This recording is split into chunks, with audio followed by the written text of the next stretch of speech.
Have you noticed that nothing feels heavy anymore? We live in a world that has traded the cathedral for the feed. We've traded the silence of the forest for the white noise of the algorithm. Everything around you is curated, polished, and flattened into content. Your tragedies are turned into memes within the hour.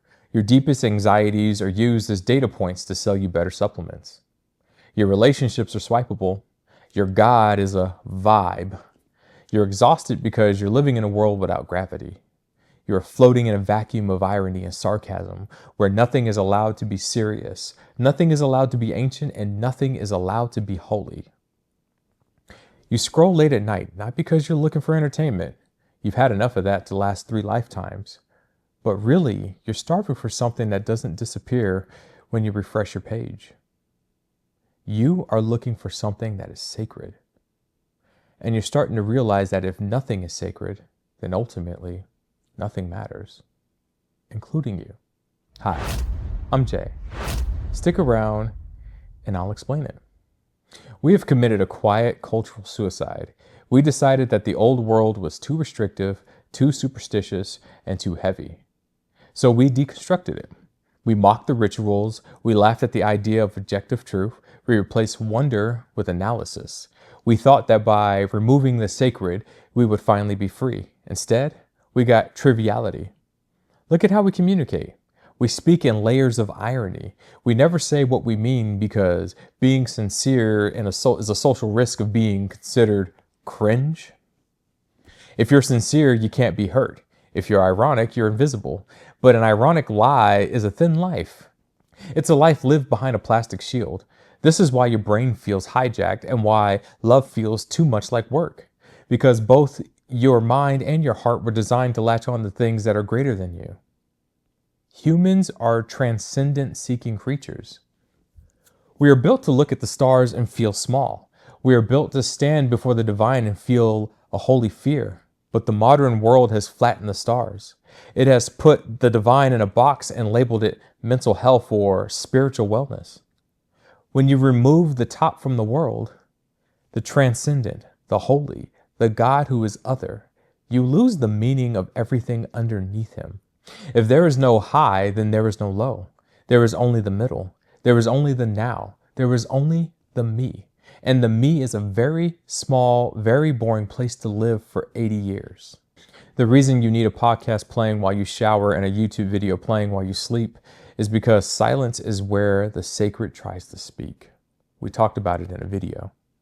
And the sacred is heavy. In the ancient Hebrew language, the word for glory, chavad, literally means weight. I hope I pronounced that right. When something is glorious, it has mass. It anchors you. Modern life is light. It's thin. It's shallow. It has no chavad. We have sanitized our world to the point of starvation. We've removed the enmity we've talked about in the last video, but in doing so, we've also removed the ecstasy.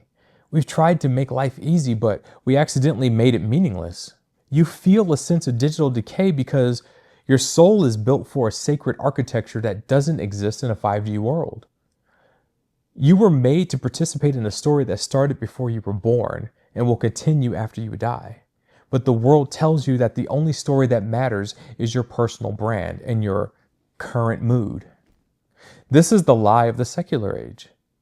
It promises you a world without judgment, but it gives you a world without justice.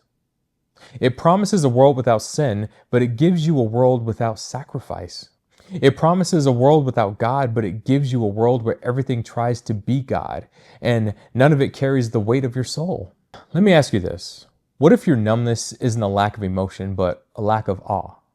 What if the reason nothing feels meaningless is because you've been trying to find meaning in things that were only ever meant to be shadows? What if the ache you feel when you see a sunset or hear a certain chord or look into the eyes of someone you love isn't just biology? What if it's a sacred homesickness? In the center of the ancient world, there was a place called the Holy of Holies. It was a place of absolute, terrifying weight you had to be prepared for. You had to be clean.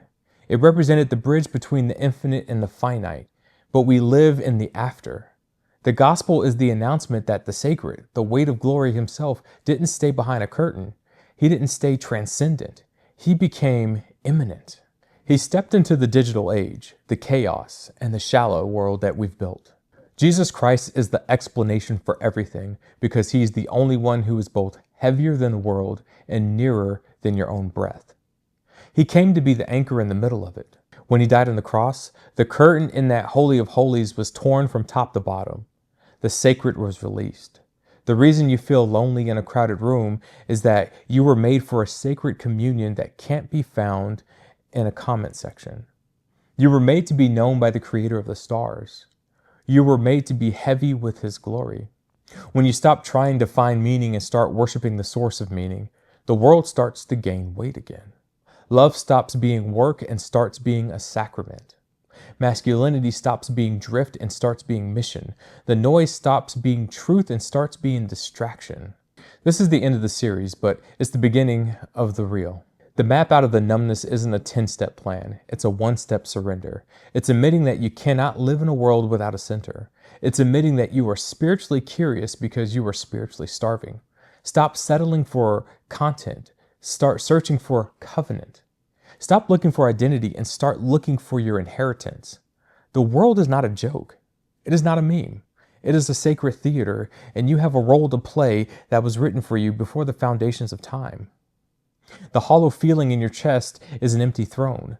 Put the king back on the throne and watch the world come back to life. This concludes this week's series. If you want to catch up, click the playlist right here. Also, if this video speaks to you and you're currently in this struggle, comment below so we can talk about it. And until next time, remember, there's an explanation for everything. Let's find it together.